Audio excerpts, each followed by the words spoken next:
تو ہدایت کے بارے میں انشاءاللہ میں آج آپ سے 6 سائنز ڈسکس کروں گا. 6 signs that you are on ہدایہ. بہت سے لوگ جاننا چاہتے ہیں کہ کیا اللہ ہم سے خوش ہے یا ہم ہدایت پر ہیں, ہمیں بتائیں, کوئی سائنز بتائیں کہ ہم ہدایت پر ہیں. تو انشاءاللہ میں 6 سائنز آپ سے ڈسکس کرتا ہوں. سب سے پہلا سائن یہ ہے ہدایت پر ہونے کا کہ آپ اللہ کی طرف سے ہدایت پہ ہیں, کہ آپ ہدایت کی دعا کر رہے ہیں. یہ پہلا سائن ہے کہ اللہ آپ سے پلیزڈ ہے اور آپ ہدایت پر ہیں. کیونکہ جو انسان دعا ہی نہیں کر رہا, وہ دوسروں کو کہتا ہے میرے لیے ہدایت کی دعا کرو, میرے لیے ہدایت کی دعا کرو, لیکن خود اس نے کبھی نہیں کی, خود اس نے کبھی ہاتھ نہیں اٹھائے, تو آپ کا کیا خیال ہے اسے ہدایت آ جائے گی؟ اللہ یہ کہ اللہ تعالیٰ کو بہت بڑا احسان اس پہ کر دیں, کو بہت ہی اس کی بات انہیں پسند آ جائے, ادروائز بہت مشکل ہے. تو سب سے پہلا سائن یہ کہ یو آسک اللہ فار ہدایہ یور سیلف, اور اس کے لیے دعا ہے. اور وہ دعا کیا ہے؟ ربنا لا تزغ قلوبنا بعد اذ ہدیتنا وہب لنا من لدنک رحمہ انک انت الوہاب. سورہ آل عمران چیپٹر نمبر 3 ورس نمبر 8 کہ ہمارے رب ہمارے دل کو مت پھیریو جبکہ تو ہمیں اسٹریٹ پاتھ پر لے آیا, ہدایت پر لے آیا, ہمیں استقامت دیجیے. اور ہم تجھی سے مانگتے ہیں, بے شک تو ہی بانٹنے والا ہے, تو ہی اپنی رحمت دینے والا ہے. انک انت الوہاب, بے شک تو ہی سب کچھ بانٹنے والا, دینے والا ہے. تو یہ دعا استقامت کے لیے اور ہدایت مانگنے کے لیے بہت امپورٹنٹ ہے. جب بھی آپ دعا کی قبولیت کے اوقات ہیں نا, جیسے رین آفٹر رین, یا سفر کے دوران, یا اذان اور اقامت کے دوران, تو اس دوران اس دعا کو ضرور اپنی لسٹ میں شامل کر لیں. بہت جامع دعا ہے کہ اللہ مجھے کبھی بھی میرے دل کو پھیریو نہ, کیونکہ مقلب القلوب اللہ ہے. اللہ کی 2 انگلیوں کے درمیان انسانوں کے دل ہیں, اور اللہ چاہے تو دلوں کو پھیر دے. اور جب دل پھر جاتے ہیں تو پھر نیکی نیکی نہیں لگتی, بدی بدی نہیں لگتی, اور پھر دل کی کنڈیشن بہت عجیب ہو جاتی. تو پہلی چیز, پہلا سائن ہے دیٹ یو آر آسکنگ اللہ فار ہدایہ. Second sign that you are turning to اللہ آفٹر سننگ. انسان کے ہدایت میں ہونے کی نشانی یہ ہے کہ وہ گناہ کرنے کے بعد اکڑتا نہیں ہے, بلکہ اللہ کی طرف رجوع کرتا ہے, اللہ کی طرف بھاگتا ہے. جیسے اللہ نے کہا نا فَفِرُّوا إِلَى اللَّهِ, کہ بھاگو اپنے رب کی طرف سارے کے سارے. وہ آیت میں آپ کو سناتا ہوں, سورہ آل عمران کی ورس 135, وَالَّذِينَ إِذَا فَعَلُوا فَاحِشَةً أَوْ ظَلَمُوا أَنفُسَهُمْ ذَكَرُوا اللَّهَ وَالَّذِينَ إِذَا فَعَلُوا فَاحِشَةً when they commit an evil. جب یہ کوئی فحش کام کر بیٹھتے ہیں, کوئی گناہ کر بیٹھتے ہیں, اس سے ثابت ہوا کہ نیک لوگ سے بھی گناہ ہو جاتا ہے, ہر کوئی پھسل جاتا ہے. او ظلموا, اور ظلم کر بیٹھتے ہیں, انفسہم, اپنے نفس پہ, ذکر اللہ, اللہ کو یاد کرتے ہیں فوراً. اللہ کو یاد کرنے سے مراد یہ ہائے اللہ, یا او اللہ, یا کچھ بھی, مطلب ایک دم منہ سے نکل جاتا ہے نا, اللہ کے لیے آہ نکل جاتی ہے. یا گناہ جب کرتے ہیں ایک دم سے اللہ یاد آ جاتا ہے کہ یہ میں نے کیا کر دیا, صرف یاد آنا, ذکر اللہ, اللہ کو یاد کرتے ہیں. فاستغفروا لذنوبہم, اور اللہ سے معافی مانگتے ہیں, اللہ سے رجوع کرتے ہیں کہ اللہ مجھے بچا لے, میں تباہی کی طرف جا رہا ہوں, مجھے اس چیز سے سیو کر لے. اللہ کو یاد کیا, اللہ سے استغفار کیا. وَمَن يَغْفِرُ الذُّنُوبَ إِلَّا اللَّهُ, اور کون ہے جو گناہوں کو معاف کر دے سوائے اللہ کے؟ کوئی نہیں ہے جو اللہ کے علاوہ گناہوں کو معاف کر سکتا ہے. وَلَمْ يُصِرُّوا عَلَى مَا فَعَلُوا وَهُمْ يَعْلَمُونَ, اور کون ہے جو اللہ کے علاوہ گناہوں کو معاف کر دے, اور پھر کہا کہ یہ گناہ کرنے کے بعد پرسسٹ نہیں کرتے, اس سے توبہ کرتے ہیں اور پوری کوشش کرتے ہیں کہ اس طرف واپس نہیں پلٹیں گے. اسی لیے ٹرو ریپینٹنس کی کنڈیشن میں آپ کو بتاؤں, اسکالر کہتے ہیں کہ ٹرو ریپینٹنس یہ ہے, اگر آپ نے دیکھنا ہے نا کہ آپ کی توبہ قبول ہوئی ہے کہ نہیں ہوئی ہے, تو یہ دیکھیں کہ آپ اس گناہ سے بچ رہے ہیں کہ نہیں بچ رہے ہیں.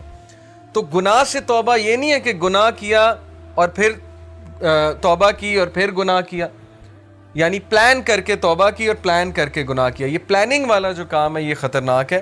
باقی یہ کہ انسان پھسل جاتا ہے بار بار بھی, وہ بھی میں آپ کو ایک حدیث سناتا ہوں, بٹ کنڈیشن یہ ہے کہ سچے دل سے توبہ. ان ابن عباس رضی اللہ تعالیٰ عنہ عن النبی صلی اللہ علیہ وسلم قال ما من عبد مؤمن الا ولہ ذنب یعتادہ الفینۃ بعد الفینۃ او ذنب ہوا مقیم. ابن عباس رضی اللہ عنہ سے مروی ہے کہ نبی اکرم صلی اللہ علیہ وسلم نے فرمایا there is no believing servant but that he has a sin he habitually commits from time to time.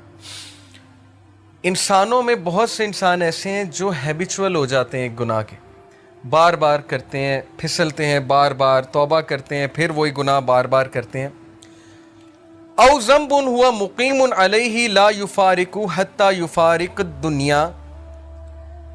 He habitually commits from time to time, or a sin abiding over him that he does not abandon until he departs from the world.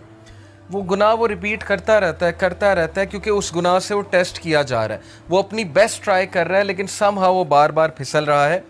کتنا hope ہے دیکھیں اس حدیث میں. ان المؤمن خلق مفتنا توابا نسیا اذا ذکر ذکر. اور پھر نبی صلی اللہ علیہ وسلم نے ہیومن نیچر بتائی. Verily the believer, بے شک ایک مومن was created to be tested, test کرنے کے لیے بنایا گیا ہے. Repenting and forgetful, if he is reminded he will remember. اس حدیث میں ایکسکیوز نہیں ہے گناہ کرنے کا. بہت سے لوگ اس حدیث کو نا ایز این ایکسکیوز لے لیں گے کہ دیکھو یہاں لکھا ہے وہ گناہ سے ٹیسٹ کیا جا رہا ہے تو گناہ کیے جاؤ. نہیں، اصل بات یہ ہے جو اینڈ میں الفاظ ہیں کہ بلیور کو ٹیسٹ کیا جاتا ہے کسی سن سے. دیکھیں سن سے کیا مراد ہے؟ آج کے دور میں یوتھ کو کس چیز سے ٹیسٹ کیا جا رہا ہے؟ اللہ کو پتہ ہے کہ ہم اس دور کا حصہ ہیں. اللہ کو پتہ ہے انٹرنیٹ پہ کیا ہے، اللہ کو پتہ ہے یوٹیوب پہ کیا ہے، فیس بک پہ کیا ہے، کیا فتنہ ہے اس نوجوان نسل کے لیے.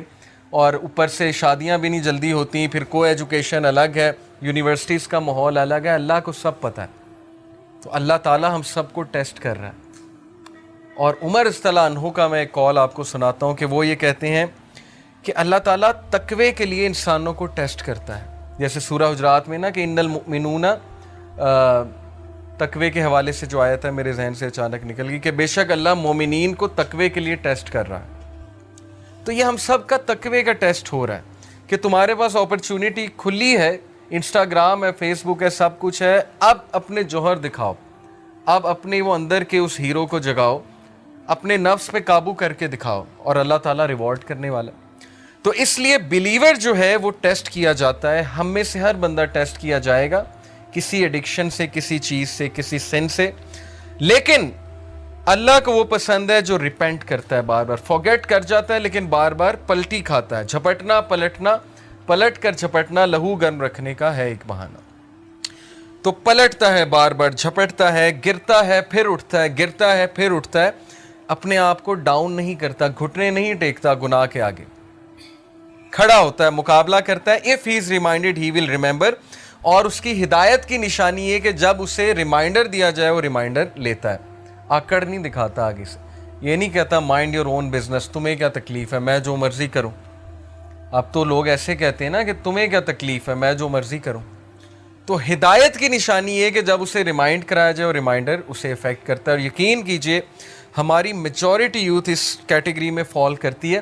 ہم جج کر لیتے ہیں کسی کی ڈریسنگ سے. جیسے خواتین ہیں یونیورسٹی میں، آپ کو پتہ ہے ڈریسنگ کس طرح کی ہوتی ہے.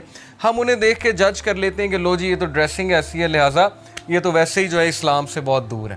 کیا پتہ آپ انہیں ریمائنڈر دیں، کیا پتہ کوئی ایک حدیث سنائیں، کیا پتہ ویسے ہی انوائٹ کریں کسی حلقہ میں، وہ کہ اللہ رسول کی بات سنیں اور انہیں افیکٹ کر جائے اور ان کا دل تبدیل ہو جائے، چینج ہو جائے. اس لیے کبھی بھی جج کسی کو نہ کریں، ریمائنڈر دیں. فذکر ان نفعت الذکر سیذکر من یخشی.